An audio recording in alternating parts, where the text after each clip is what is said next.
Not at all, right? In fact, I'm just going to guess. I don't know your mom, but I'm just going to guess she's probably told you not to do it. Mm-hmm. Yep. So you don't listen to her, and you're not listening to me or the court. You just want to play by your own rules, don't you? No, sir. No, because otherwise you wouldn't have done it last night. Man, how old are you? 18 now.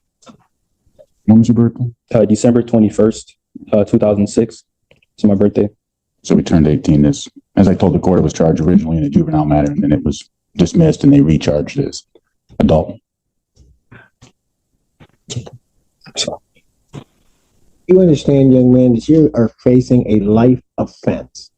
Yes, sir. Yes, Your Honor. You understand that? Yes, Your Honor. And it's taken a lot for me to realize what position I am in, and I don't think you get it. You found yourself in a position where maximum penalty is life or any term of years. Have you graduated high school? No, sir. No, you haven't even graduated high school, and you're facing a life offense. And then somebody just gives you some simple rules to follow, some simple things not to do, and you can't do that. You can't follow your mother's rules. You can't follow the court's rules. You can't follow any rules. So you tell me why, if you're just going to throw away your life, why I shouldn't just lock you up right now? No. You tell me why. Improving, sir. And Improving how? You're smoking last night. Tell me how that's an improvement. I do it. I'm gonna tell you, I usually need to study or focus study, and it helps me focus while studying. I listen to music, and honestly, no harm for it, and you will never do it. I would never do it again. I can do it whenever. I'm not addicted to it or anything. I just like it because it helped me study. My grades are improved now. Back stepping out. I've been having. Did you tell your mother you needed something to help you study? I'd say I prefer. I actually. Did you tell your mother that? No. No, sir. Because you're just so grown, you took it on your own. Sorry. I was trying to do things on my own, and clearly I messed up. And this just shows that I need my mother to supervise me and to. You're not listening to her. I don't, and I'll be honest with you, I went through the bond form, Mr. McCollum. I don't understand how he has a PR bond. I don't. So the family would not be able to make a high cash bond or a significant money bond. He came to the court with no prior history of any misconduct. He is a high school senior on track to graduate. I explained to the magistrate how the family has all come together to take care of this, help assist this young man through this time.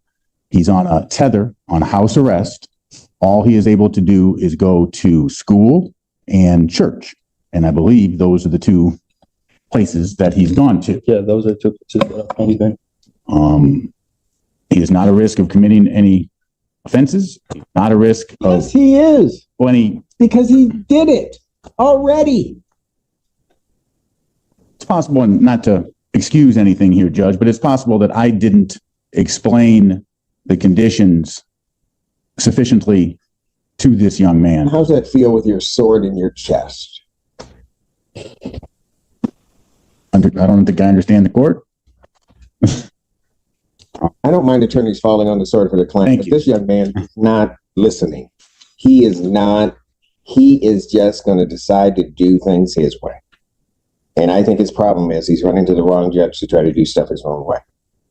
Understood, Judge. I would suggest that perhaps if he were to test regularly and prove to Your Honor that he does respect the court, does understand what he needs to do. You know, Mr. McCullough, I don't mean to interrupt you. No worries. It's almost not so much about respecting the court, although I do require that. But I'm sitting up there watching on the Zoom screen, and I see his mom just standing beside her child. And it's the fact that you don't respect her that is really irritating me. And because of that, you're not even doing the things to respect yourself. You're an 18-year-old kid up here facing life sentences for what? And again, I don't know your mom, but these charges come up, you got your mom scared to death. If Your Honor would like to speak with her, she'd be more than happy to talk to the court. Right?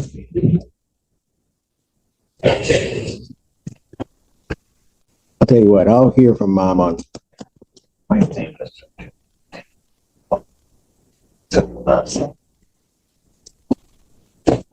Your Honor, and I probably mentioned this already, but he's in his last semester. My concern is that if he's detained for long. Oh, I know. Yeah, I know Your Honor knows. I know. I just wanted to put that out there. And You know what? If I don't care about his education, about his life, if he doesn't care, why should I?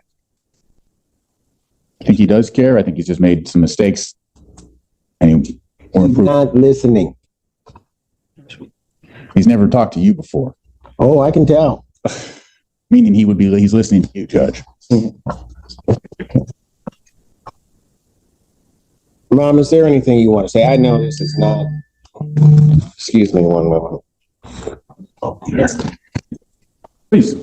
Let me see where he wants her to speak. Put him over there with you, Alan, and then mom can come up so I can hear her. You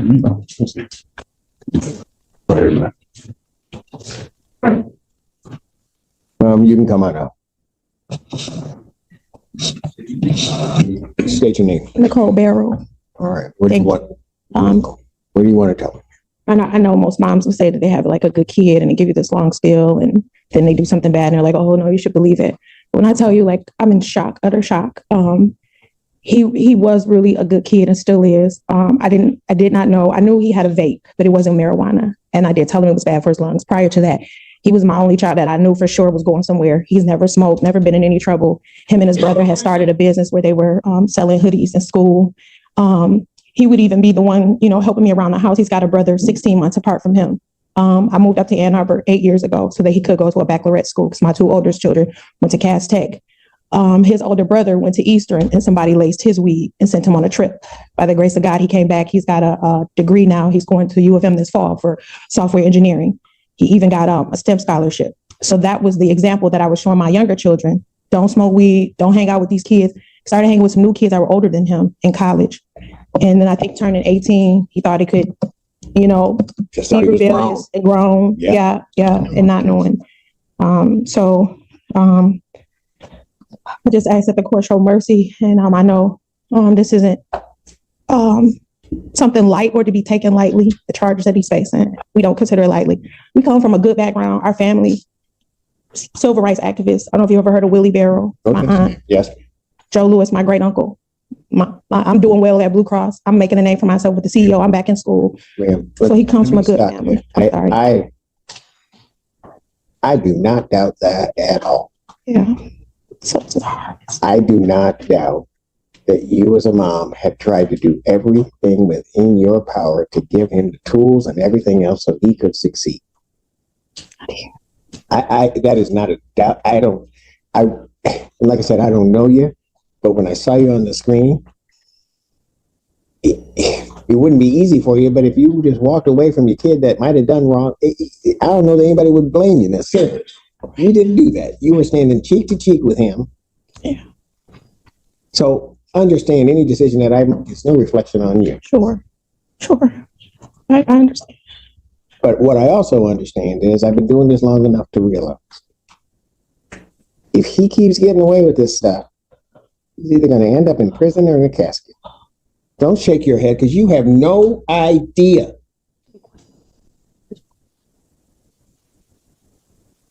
You think you know too much, but I'm going to show you about what you do know. Mom, is there anything else you want to tell me? He thought marijuana was legal and he could do that. And then they didn't tell us that the probation. I know it's wrong, but they didn't give us restrictions or say anything to him. And I think he didn't know it because that's what he said coming in. If that, I know it's not helpful. I got you. I thank you His for bond allowing me. conditions are what his bond conditions are. I understand they may not have told him, but you told him. Yeah, I He did. knew. I did. And I just asked if you do make a bond, can you make it affordable for me? It's just me. And then I've been missing work already. I've missed almost a month. They're on me. I got to go meet with my HR on Monday about my job. this is so hard. And I told him I was only messing up at work because of this. I think I handle it. Okay. I'm sorry. I'm so, No, so do not sorry. apologize. I'm sorry. I really am. I'm so sorry. What time's your appointment on Monday? In the morning when I go to work at 8 a.m. I work in Medicare Advantage out of the Blue Cross. It'll be 2 years in May. What time do you get out of work? 4:30. All right. Okay. And you work, how far is it from your work to here, Oh, it takes me about 45 minutes. to get here? Yeah. All right. Okay. Thank you. Thank you.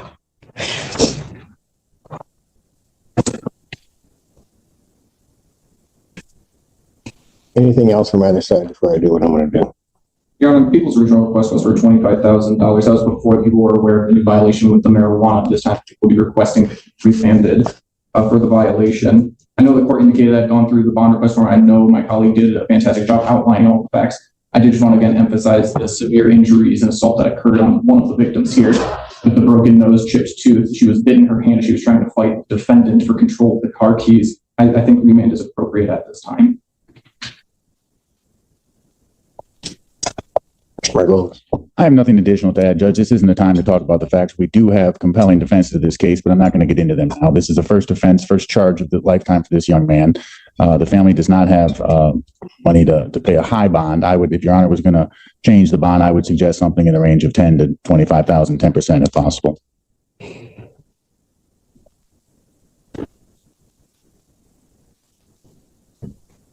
But if I make it higher than that, then the family doesn't have it. And then he doesn't graduate. Correct. And everything's a mess. Correct.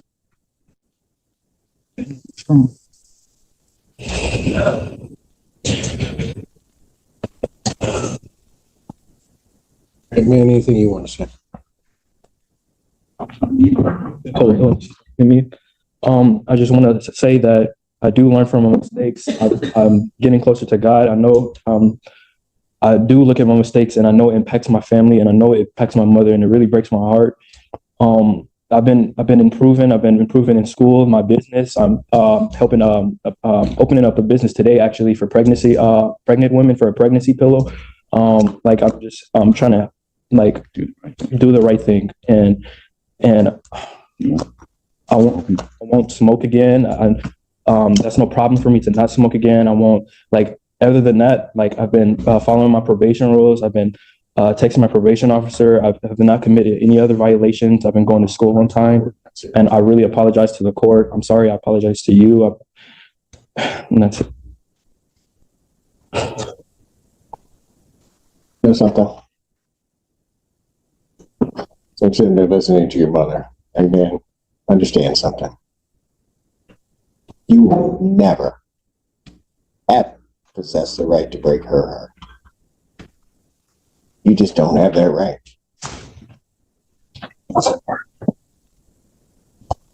Normally, an easy thing for me to do is to accede to the people's request. If I accede to the people's request, you're not out. You don't graduate. Everything becomes a whole mess. But it also seems that if I let you out, you can't seem to follow the rules or do anything. So what I'm going to do is I'm going to think about it. And I'm going to decide what I want to do. But you're not leaving here today, Mr. Allen. What I'm going to do is I'm going to revoke your bond. You sit there and you think about it. I'm going to set a bond hearing 4 o'clock on Monday, 4 p.m. I'm setting 4 p.m. so you can get into the building. Ma'am, you get to work. You get here. We'll be here. We'll wait for you. Okay? We'll finally have somebody that's waiting on you as opposed to you waiting on everybody else and everything falling through.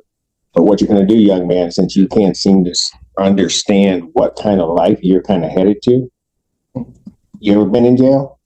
Yeah. For how long? They put me in here for 4 days. On this Okay. case, Judge. Well, you're going to be back in. And then come Monday, you might just stay in. You have nobody to blame for this but you. So at this time, defendant is remanded.